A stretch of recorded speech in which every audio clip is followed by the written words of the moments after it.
Hello everyone, आप लोग का बहुत बहुत स्वागत है जीके ओशन यूट्यूब चैनल पर। और आज के इस पर्टिकुलर वीडियो सेशन में हम लोग डिस्कस करने वाले हैं जीके के कुछ बहुत ही इंपॉर्टेंट 20 क्वेश्चन जो कि आपके आने वाले एग्जाम के लिए इंपॉर्टेंट है।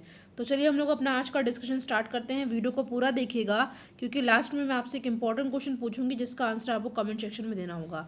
डिस्क्रिप्शन बॉक्स में कुछ इंपॉर्टेंट वीडियोज़ के लिंक दिए हुए हैं, तो आप उन वीडियोज़ को भी ज़रूर देखें। तो आज का हमारा पहला क्वेश्चन है, करेवास मृत्तिका जो ज़ाफ़रान यानी कि केसर का एक स्थानीय प्रकार है के उत्पादन के लिए उपयोगी है, ये पाई जाती है कहाँ पर। आपके सामने चार ऑप्शन दे रखा है, तो इस क्वेश्चन का करेक्ट आंसर हो जाएगा कश्मीर, हिमालय में। देखिए, करेवास मृत्तिका जो केसर के उत्पादन के लिए उपयोगी होता है, ये कश्मीर, हिमालय में स्थित कश्मीर की घाटी में पाई जाती है और इसका निर्माण झेलम नदी द्वारा लाए गए अवसादों एवं निक्षेपों से हुआ होता है। ठीक है, तो आपको याद कर लेना, ऑप्शन नंबर ए हो जाएगा हमारा यहाँ पे सही आंसर। नेक्स्ट क्वेश्चन पे आते हैं। क्वेश्चन है, भारत सरकार के नीति आयोग जो आर्थिक नीति निर्धारण का चिंतन समूह यानी कि थिंक टैंक है, में नीति का फुल फॉर्म क्या होगा। आपके सामने चार ऑप्शन दे रखा है और इस क्वेश्चन का करेक्ट आंसर हो जाएगा option number B, national institution for transforming India, राष्ट्रीय भारत परिवर्तन संस्थान। ठीक है, और इसकी स्थापना 1 जनवरी 2015 को हुई थी। किसके स्थान पर हुई थी? योजना आयोग के स्थान पर हुई थी। इंपॉर्टेंट क्वेश्चन है, ऑप्शन बी हो जाएगा यहाँ पे हमारा सही आंसर। नेक्स्ट क्वेश्चन है, आज़ादी के बाद भाषा के आधार पर भारत के राज्यों का पुनर्गठन किस वर्ष हुआ। तो इस क्वेश्चन करेक्ट आंसर होगा ऑप्शन नंबर सी, 1956 में। भारत में स्वतंत्रता के पश्चात भाषाई आधार पर राज्यों का पुनर्गठन फजल अली आयोग के अनुशंसा पर 1956 में राज्य पुनर्गठन अधिनियम द्वारा किया गया था। इसके अंतर्गत 14 राज्य एवं 6 केंद्र शासित प्रदेश बनाए गए थे और वर्ष 1953 में आंध्र प्रदेश का गठन भाषा के आधार पर किया गया था। ठीक है, तो ऑप्शन यहाँ पे सी हो जाएगा हमारा सही आंसर। नेक्स्ट क्वेश्चन है, भारत के निम्न राज्यों में से किसे चीनी का कटोरा कहा जाता है। इस क्वेश्चन को मैंने आपसे कल भी डिस्कस किया था। इस क्वेश्चन का आंसर आप कमेंट सेक्शन में देंगे। ठीक है, पिछले वीडियो में मैंने इस क्वेश्चन को आपसे डिस्कस किया था। नेक्स्ट क्वेश्चन है, निम्न खनिजों में से किस खनिज के उत्पादन में भारत विश्व में अग्रणी है। आपके सामने चार ऑप्शन दे रखा है। तो चादरी अभ्रक यानी कि शीट मीका के उत्पादन में विश्व में प्रथम स्थान पर है भारत, जबकि तांबा उत्पादन में चिली का स्थान प्रथम आता है और जिप्सम और लौह उत्पादन में चीन का स्थान प्रथम है। और ठीक है, और सिल्क के उत्पादन में भी चीन नंबर 1 पर आता है। चीन की कैपिटल है बीजिंग और यहाँ के जो प्रेसिडेंट है वो है शी जिनपिंग और चीन की सबसे बड़ी जो सिटी है वो है शंघाई। नेक्स्ट क्वेश्चन है, सर्वोच्च न्यायालय का न्यायाधीश अपने पद से त्याग पत्र किसको लिखकर दे सकता है। राष्ट्रपति, प्रधानमंत्री, विधि मंत्री या भारत के महान्यायवादी। इंपॉर्टेंट क्वेश्चन है और इस क्वेश्चन करेक्ट आंसर आएगा ऑप्शन नंबर ए, राष्ट्रपति। देखिए, संविधान के अनुच्छेद 124 के पार्ट 2 में कहा गया है कि सर्वोच्च न्यायालय का कोई न्यायाधीश राष्ट्रपति को संबोधित कर अपने हस्ताक्षर सहित लेख द्वारा अपना त्यागपत्र दे सकता है। तो यहाँ पे ऑप्शन नंबर ए हो जाएगा हमारा सही आंसर। अगला क्वेश्चन है, राज्य लोक सेवा आयोग का अध्यक्ष किसके द्वारा नियुक्त किया जाता है। तो यहाँ पे हमारा सही आंसर होगा ऑप्शन नंबर सी, राज्य के राज्यपाल। ऑप्शन नंबर सी हो जाएगा यहाँ पे हमारा सही आंसर। देखिए, राज्य लोक सेवा आयोग के अध्यक्ष और सदस्यों की नियुक्ति राज्यपाल द्वारा की जाती है और राज्य लोक सेवा आयोग के अध्यक्ष एवं सदस्यों का कार्यकाल 6 वर्ष या 62 वर्ष की आयु, ये मतलब कि इनमें से जो भी पहले हो वो होता है, यानी कि 6 और 62। आपको ये याद कर लेना है। लोकसभा का सदस्य चुने जाने के लिए एक व्यक्ति को किस आयु से कम नहीं होना चाहिए। तो लोकसभा का सदस्य चुने जाने के लिए एक व्यक्ति को 25 वर्ष की आयु होनी चाहिए मिनिमम। ठीक है, इससे कम नहीं होना चाहिए। और बात रही राज्यसभा की, तो उसके लिए होता है न्यूनतम एज 30 वर्ष। ठीक है, 30 वर्ष।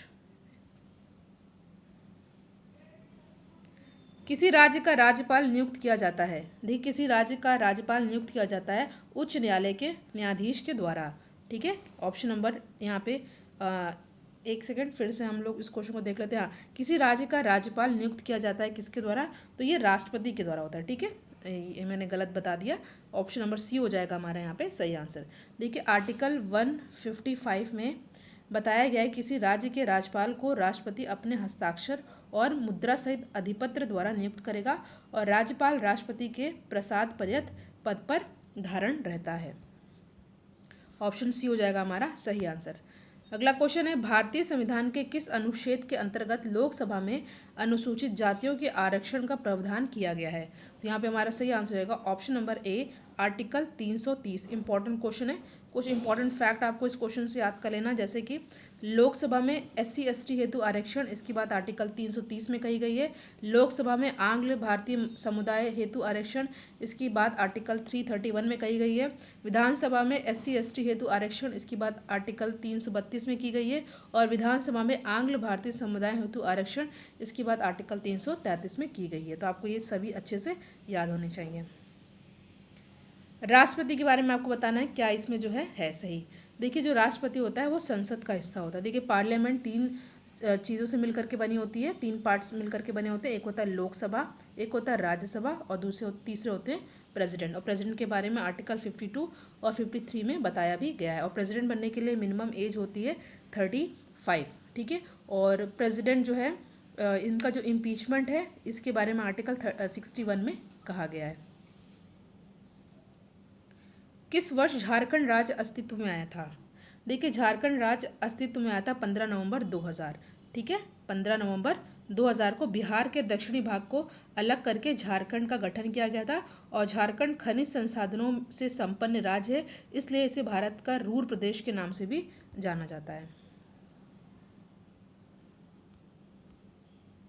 अगला क्वेश्चन है निम्न में से किस वर्ष सरकारिया आयोग, जिसे केंद्र राज्य संबंधों में परिवर्तन की संस्तुति का अधिकार दिया गया था, अपना प्रतिवेदन जमा किया गया था। ठीक है, कब किया गया था? तो ये किया गया था देखिए इसमें से पहले आपको कुछ फैक्ट आपको अच्छे से याद कर लेने हैं। देखिए केंद्र सरकार द्वारा सरकारिया आयोग का गठन वर्ष 1983 में केंद्र राज्य संबंधों की समीक्षा एवं इनके संबंध में सुझाव देने के लिए किया गया था।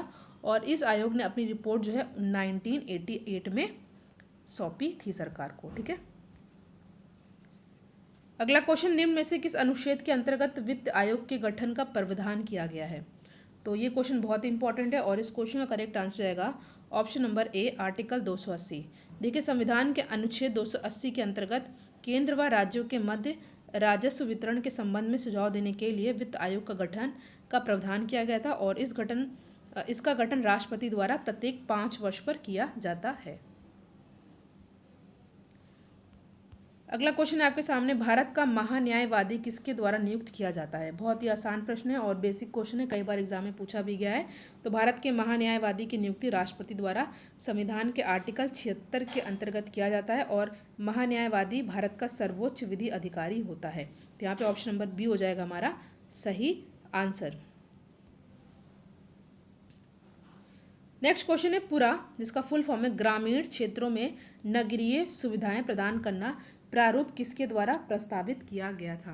तो इस क्वेश्चन का करेक्ट आंसर रहेगा option number A doctor APJ Abdul Kalam ji के द्वारा। ठीक है, तो ग्रामीण क्षेत्रों में नगरीय सुविधाएं प्रदान करना भारत में ग्रामीण विकास की एक रणनीति है, जिसके बारे में हम लोग बात कर रहे हैं वो है पुरा, जिसका फुल फॉर्म मैंने आपको बताया, और जिसे पूर्व राष्ट्रपति डॉक्टर APJ अब्दुल कलाम द्वारा प्रस्तावित किया गया था।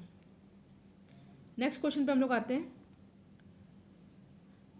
मनरेगा का उद्देश्य क्या है? देखिए मनरेगा यानी कि महात्मा गांधी राष्ट्रीय रोजगार गारंटी अधिनियम को 2 अक्टूबर 2005 में लागू किया गया था। और इसका उद्देश्य ग्रामीण क्षेत्रों में रोजगार उपलब्ध कराना है। ठीक है, जिससे उनका आर्थिक व सामाजिक विकास हो सके। तो यहाँ पे हमारा कोई भी ऑप्शन यहाँ से नहीं मिल रहा है, आपको याद कर लेना है। मनरेगा का फुल फॉर्म महात्मा गांधी राष्ट्रीय रोजगार गारंटी अधिनियम। नेक्स्ट क्वेश्चन है मुगल बादशाह बहादुर शाह जफर के बारे में कहा जाता है कि उसके साम्राज्य की सीमा कितनी थी? आपके सामने यहाँ पे 4 ऑप्शन दे रखा है, इसको आप अच्छे से पढ़िएगा। तो पहली बात आपको कुछ इंपॉर्टेंट फैक्ट फिर से याद कर लेना। देखिए बहादुर शाह जफर, जिनका शासनकाल 1837 से 1857 ईस्वी है, और ये केवल नाम मात्र के सम्राट थे और इनकी अधिकारिता केवल लाल किले तक सीमित मानी जाती है। इसके अतिरिक्त मुगल बादशाह शाह आलम द्वितीय के विषय में कहा जाता है कि सल्तनत शाह आलम अज दिल्ली ता पालम, अर्थात इनके साम्राज्य केवल दिल्ली से पालम तक ही था, जो कि दिल्ली के समीप में है पालम। ठीक है, तो यहाँ पे हमारा कोई ऑप्शन मिल नहीं रहा है, इसमें आपको कुछ फैक्ट याद कर लेना जो कि मैंने आपको बताया। ठीक है, ऑप्शन के अकॉर्डिंग हमें आंसर इसमें नहीं मिल रहा है। तो इनमें से किसने अंग्रेजी ईस्ट इंडिया कंपनी के कंट्रोल के खिलाफ बगावत नहीं की थी? ठीक है, तो इस क्वेश्चन का करेक्ट आंसर होगा हैदराबाद के निज़ाम। ठीक है, हैदराबाद के निज़ाम ने ईस्ट इंडिया कंपनी के नियंत्रण के विरुद्ध विद्रोह नहीं किया था। विजयनगरम के राजा के द्वारा वर्ष 1974 में कंपनी के विरुद्ध विद्रोह किया गया था, जबकि तमिलनाडु के पोलीगारों ने वर्ष 1799 में और त्रावणकोर के दीवान वेलुथप्पी ने वर्ष 1805 में विद्रोह किया था। तो ऑप्शन बी हो जाएगा यहाँ पे हमारा सही आंसर। नेक्स्ट क्वेश्चन है जिसका आंसर आपको कमेंट सेक्शन में देना है। क्वेश्चन है, सरकार के विरोध में असेंबली में बम फेंकने के समय भगत सिंह की उम्र क्या थी? 21 साल, 21 साल से थोड़ा ज़्यादा, 25 साल से थोड़ा ज़्यादा या 25 साल? इसका आंसर आप लोग कमेंट सेक्शन में ज़रूर दीजिएगा। Thank you so much for watching. Thank you.